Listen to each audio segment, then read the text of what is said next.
24절부터 27절까지의 말씀, 제가 가지고 있는 성경으로는 29페이지, 30페이지 정도에 있는 말씀입니다. 24절부터 27절 우리 한 절씩 교독하겠습니다. 먼저 제가 17장 24절 말씀을 봉독하겠습니다. 가버나움에 이르니 반세계를 받은 자들이 베드로에게 나와 이르되 너희의 선생은 반세계를 내지 아니하느냐? 이르되 내신다하고 집에 들어가니 예수께서 먼저 이르시되 시몬아 내 생각은 어떠하냐? 세상 인군들이 누구에게 관세와 국세를 받느냐? 자기 아들에게냐 타인에게냐? 베드로가 이르되 타인에게니이다. 예수께서 이르시되 그렇다면 아들들은 세를 면하리라. 그러나 우리가 그들이 실족하지 않게 하기 위하여 내가 바다에 가서 낚시를 던져 먼저 굴는 고기를 가져 입을 열면 돈 한 세겔이 얻을 것이니 가져다가 나와 너를 위하여 주라 하시니라. 아멘. 할렐루야. 오늘 여러분 모든 삶의 은혜와 평안의 복이 가득 넘치기를 주의 이름으로 간절히 축원합니다. 대한민국 국민이라면 반드시 지켜야 할 의무가 있습니다. 이것을 대한민국 헌법에서도 국민의 4대 의무라고 지정하고 있습니다. 요즘은 이제 우리나라뿐만 아니라 세계적으로 환경에 대한 것을 경각심을 줘서 5대 의무를 지켜야 된다라고 말하는 경우도 있습니다. 그러나 어쨌든 헌법은 4대 의무를 이야기하는데, 여러분 어렴풋이 국민의 4대 의무 기억나십니까? 학교 다닐 때 시험 문제 주관식이나 꼭 나오는 문제 중에 하나였는데, 첫 번째는 국방의 의무입니다. 국방의 의무. 대한민국 남성이라면 일정한 나이가 되면 반드시 군대에 가서 국방의 의무를 다해야 하는 것입니다.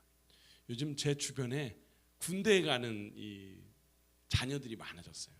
뭐 저랑 같이 사역했던 목사님, 집사님, 권사님들 이렇게 자녀들이 군대에 가서 이 프로필 사진에 훈련 받고 퇴소한 사진들이 왜 이렇게 많이 뜨는지, 나도 이제 조만간에 있으면 쟤도 가겠구나, 느꼈습니다. 두 번째는 교육의 의무입니다. 교육의 의무. 교육은 권리가 아니라 의무라는 규정을 한 것이 좀 특이하죠. 왜냐하면 모든 국민들은 일정 기간 교육을 받아야 한다는 것입니다. 제가 학교 다닐 때는 처음엔 초등학교, 그다음에 중학교가 바뀌고 나중에 되니까 이제 지금 고등학교까지 교육의 의무가 됐습니다. 이는 국가 발전에 도움이 되기 위한 그런 방안이었다라고 얘기합니다. 세 번째는 근로의 의무입니다. 근로의 의무. 국민들이 일을 하지 않는다면 개인은 물론이고 국가의 경제 발전을 저해하는 것이기 때문에 개인의 능력과 적성에 맞는 일을 해야 한다는 겁니다. 그래서 목사님 저 쉬는데요? 아니에요. 주부는요 연봉이 꽤나 높아요. 어떠한 그 법정에서 그걸 추산했을 때 한 800만 원 이렇게 하더라고요. 제가 쳐다볼 수 없는 연봉. 연봉이에요. 월급이에요. 월급. 죄송합니다. 오해하지 마십시오. 연봉이 아니라 월급. 월 800, 700, 800 이렇게 하더라고요. 그러니까 고급 인력이에요. 대단한 거죠. 그런데 또 나가서 일까지 하면 얼마나요? 여기 어마어마하게 받는 분들이 많네요. 네 번째는 납세 의무입니다. 납세 의무. 모든 국민들은 정해진 세금을 내야만 하고 국민들이 내는 세금으로 나라 살림을 이루어갈 수 있습니다. 그리고 아까 얘기했던 환경 보존의 의무. 여러분 예수님 당시에도 유대인들에게만 있는 아주 독특한 의무 제도가 하나 있었습니다. 그것은 성전세입니다. 성전세. 성전세를 납부해야 할 의무가 있었습니다. 성전세란 유대인 남성이라면 누구나 어디서 무슨 일을 하며 살든지 성전을 위해 1년마다 은전 한 입, 즉 반세겔의 돈을 내어야 하는 것입니다. 각자 자기 목숨의 값을 대신해서 드리는 속전의 의무로 우리가 첫 것을 죽는 이 유월절, 하나님의 그 죽음에서 우리가 이월되는 그런 택한 민족으로서의 의무로 그들이 반세겔, 당시의 돈, 이 성전세 반세겔인데 두 드라크마 데나리온, 그러니까 두 데나리온. 우리가 드라크마는 잘 이게 좀 성경에도 나오지만 계산이 그 얼마야 이렇게 되는데 데나리온은 계산이 되죠. 한 데나리온이 작년 하루 품삯이에요. 그러니까 두 데나리온이면 이틀의 품삯입니다. 그럼 지금 계산법으로 하면 대략 20만 원 정도 하겠죠. 왜냐면 주급이 지금 시급이 얼마야? 9,800이 지금 탁 나오네요. 대략 10,000원이고 뭐 8시간이라면 한 8만 원인데 뭐 좀 그럼 16만 원이겠네요. 16만 원. 예. 어쨌든 이 팔레스타인 내에 있는 사람들뿐만 아니라 멀리 떨어진 유대인이라면 누구나 이 성전세를 내야 했습니다. 그것은 그들이 택함 받은 백성이로 죽음이 건너간 그런 은혜의 백성임을 상징하는 그런 의미였습니다. 그래서 매년 6월절에 예루살렘을 방문할 때 이 성전세를 내도록 의무화되어 있었다고 합니다. 그런데 간혹 이 성전세를 내지 않는 사람들이 있으면 세금 징수자들이 가나안 지역의 이스라엘 백성들을 찾아다니면서 성전세를 부과하도록 했다는 겁니다. 오늘 말씀은 예수님께서 사역의 후반기에 들어섰을 때 가버나움에 머물렀을 그 당시에 일어난 사건입니다. 성전세 반세기를 받는 자들이 예수님의 제자들에게 와서 너희 선생은 왜 반세기를 내지 않느냐라고 묻습니다. 아까도 얘기했지만 노동자의 이틀 품삯입니다. 시몬 베드로는 반세기를 받는 자의 질문을 받고 안 낸다고 하면 반드시 트집을 잡고 무엇을 할 거라는 생각을 알았기에 낸다라고 내신다라고 하고 집으로 그냥 쑥 들어와 버렸어요. 예수님께 가서 여쭈려고 그가 계신 방으로 들어온 게 아니라 어찌 보면 그냥 낼 거예요. 그리고 회피하는 그런 모습일 수 있습니다. 그런데 그런 베드로를 보고 주님이 먼저 물으십니다. 시몬아, 내 생각은 어떠하냐? 세상의 임금들이 누구에게 관세와 국세를 받느냐? 자기 아들에게냐? 타인에게냐? 이에 베드로가 대답합니다. 타인에게, 다른 사람에게 받습니다. 이 대답을 듣고 예수님께서 이렇게 말씀하셨습니다. 우리 26절 27절을 좀 같이 읽겠습니다. 26절 27절 다 같이 시작.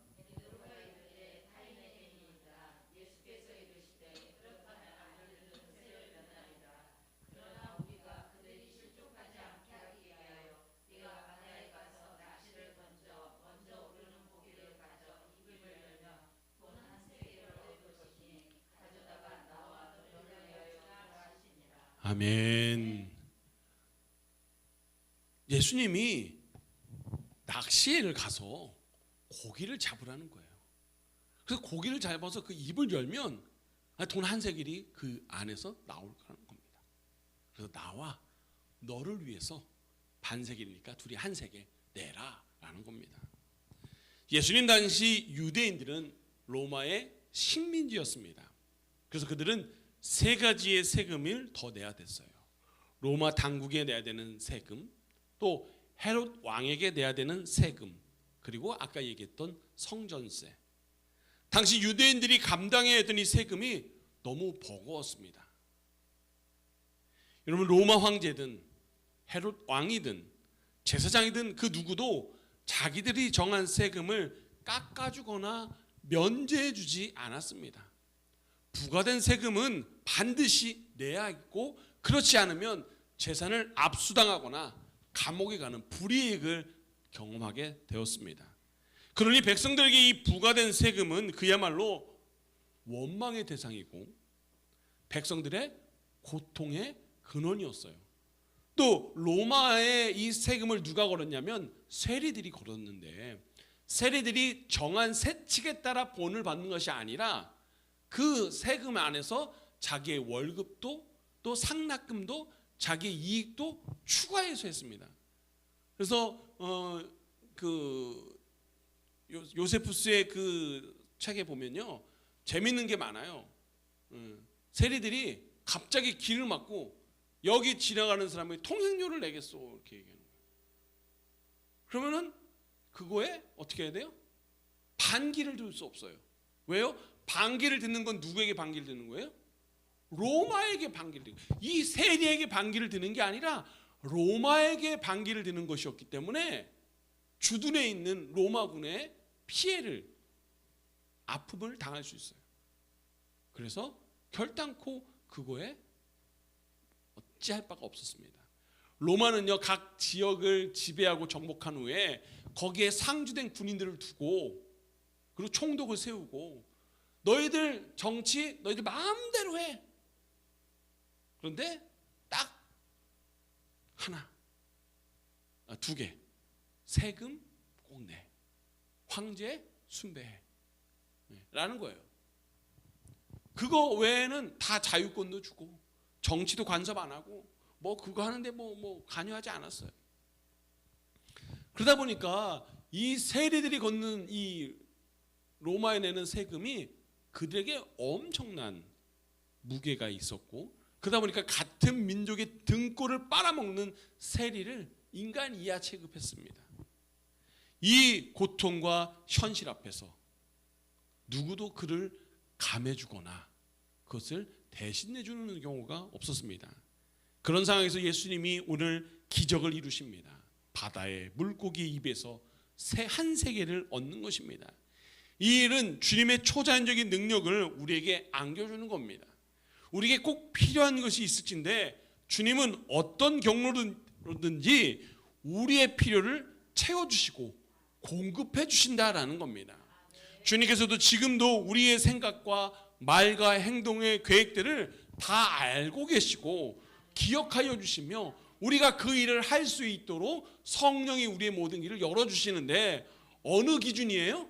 내 기준이 아니라 하나님 기준이라는 거예요.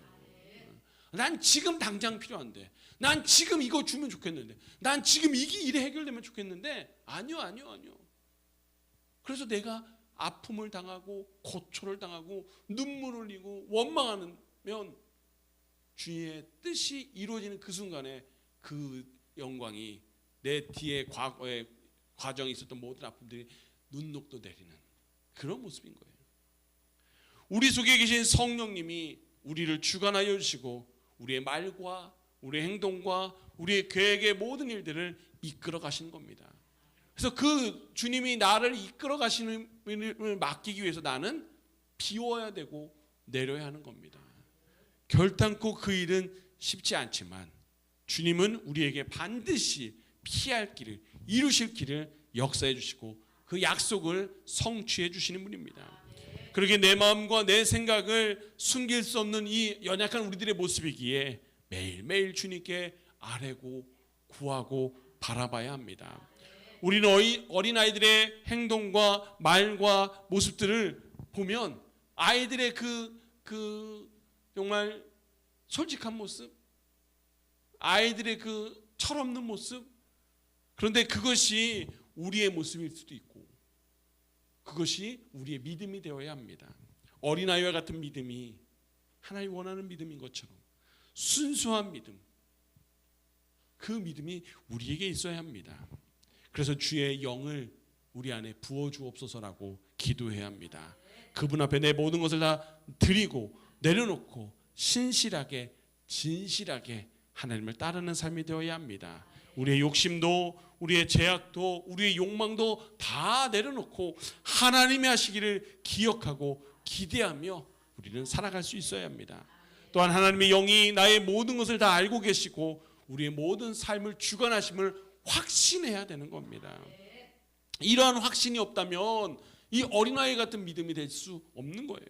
이러한 확신이 없다면 우리는 하나님의 기쁨으로 살 수 없는 겁니다. 여러분, 성령께서 우리의 모든 것을 도우시고 성령께서 우리를 인도하심을 믿으십니까? 그 확신을 위해서 살아가야 합니다. 여러분, 믿음의 확신이 없다면 결코 흔들리는 나무일 수밖에 없고 떠나려가는 그런 것을 붙잡고 있는 것밖에 안 되는 거예요.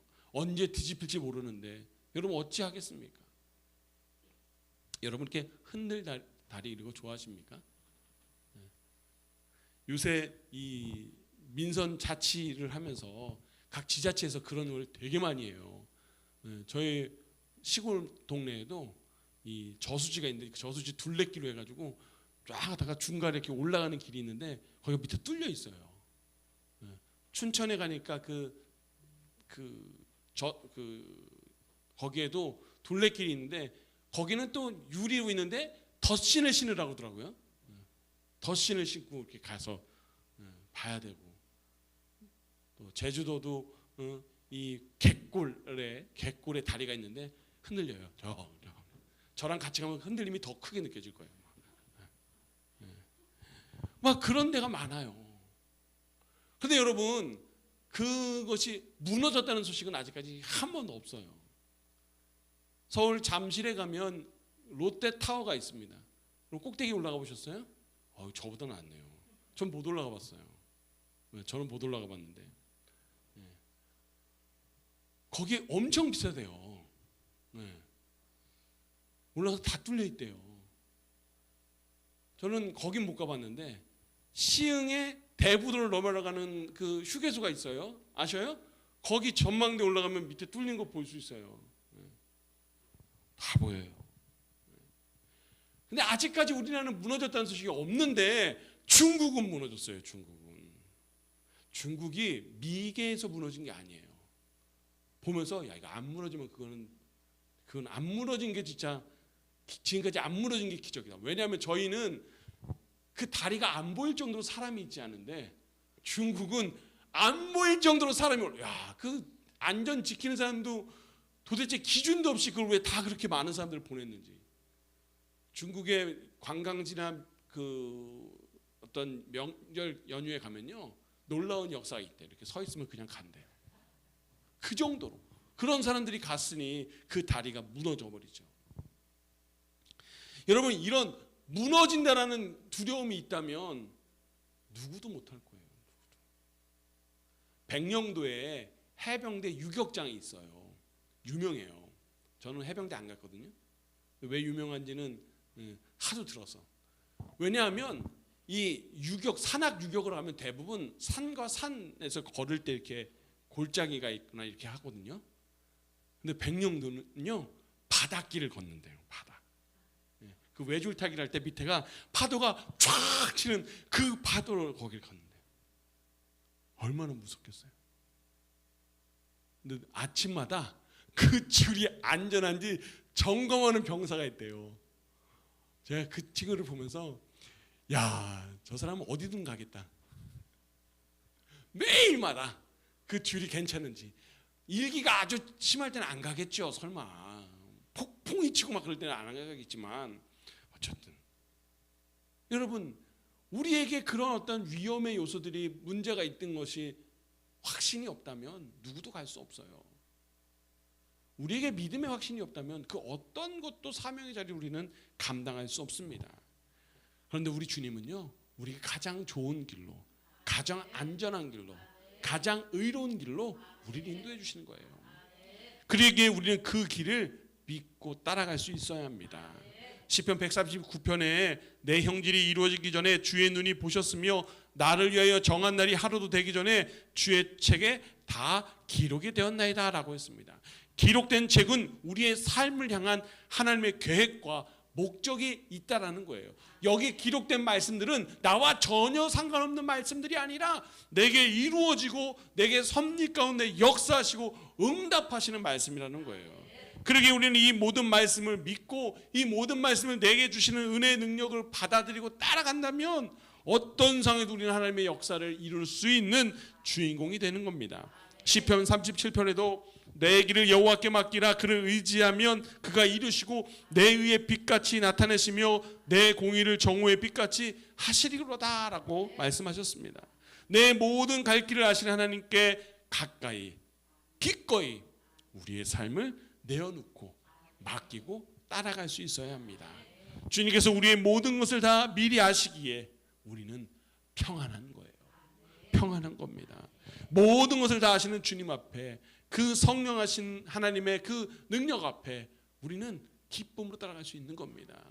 오늘 예수님이 이 물고기를 통해서 준비된 세금을 드리는 것, 주의 뜻 가운데 하는 거예요. 주님이 하심에, 주님이 이루심에 우리는 맡기는 거예요. 주님, 그럼 당장 돈이 필요한데 무슨 물고기를 잡아요? 무슨 그런 여유를 부립니까? 아니요. 그건 내 생각이에요. 주님이 가라 하시면 가는 거예요. 하는 거예요. 요즘 제가 뭘 할 때마다 이거를 저거를 막 이렇게 고민을 해요. 며칠 전에도 우리 권사님 부부랑 얘기할 때 목사님 그건 제가 할게요. 아니요. 아니라고 했어요. 아니라고. 그래서 이제 아내랑 잠깐 얘기하다니요. 왜 당신이 하지 말라 그래? 하나님이 주시는 마음일 수도 있는데. 그런가? 그러고서 이제 그 다음날 아침에 새벽에 이렇게 기도하면서 근데 하나님 너 왜 자꾸 네가 하지 말래? 그런 마음을 자꾸 주시는 거예요. 그래서 하나님 할 수 있는 담대함을 좀 주세요. 그래서 이렇게 기도하고 있는데요. 여러분 우리의 모든 것 내가 하는 게 아니고요. 하나님이 하시는 거예요. 할 수 없음의 염려가 아니라 할 수 있음의 감사함으로 행하면 분명 하나님 우리에게 더 큰 은혜의 역사를 이루어질 줄 믿습니다. 바라기는 우리의 연약함을 드러내고 우리의 연약함을 주님께 맡기고 하나님이 하시는 그 놀라운 일들을 따라가는 겁니다. 그러면 그 물고기 그 초라한 고기 안에서도 그 엄청난 역사가 기적이 나타나는 겁니다. 우리가 바라는 것 크다고요? 우리가 원하는 것 아주 많다고요? 아니요. 주님이 원하는 것을 맞출 수 있어야 돼요. 주님이 이루시는 것을 따라갈 수 있어야 합니다. 바라기는 우리 가는 모든 길 주님 아시오니 주의 능력을 힘입고 주의 역사를 펼쳐가는 저와 여러분의 모든 삶이 되기를 주의 이름 간절히 축원합니다. 기도하겠습니다. 전능하신 하나님 모든 것 미리 다 알고 계시기에 내 삶을 주님께 맡깁니다. 연약하고 부족한 우리들 주여 능력으로 손잡아 주시고 주의 은혜 가운데 역사하여 주셔서 주의 뜻을 이루게 하여 주옵소서. 우리가 안 된다고 우리 할 수 없다고 포기하고 외면하는 삶이 아니라 더욱더 주님이 주신 그 믿음의 확신을 가지고 담대히 나아가 그 삶을 이뤄가는 저희들이 되게 하여 주옵소서. 오늘 우리가 기도할 때 우리의 기도를 통해서 하나님 그 역사가 응답이 이루어지게 하여 주시고 우리가 기도할 때 우리가 구하지 못한 우리의 가정, 삶의 모든 여건까지도 하나님 뜻 가운데 이루어 주옵소서. 아버지 하나님 우리의 삶 속에 임재하시는 주님께서 우리가 펼쳐지는 모든 삶 속에 더 큰 은혜의 역사를 이뤄갈 수 있도록 담대히 나아가도록 이끌어 주옵소서. 성부, 성자, 성령 삼위일체 하나님의 크신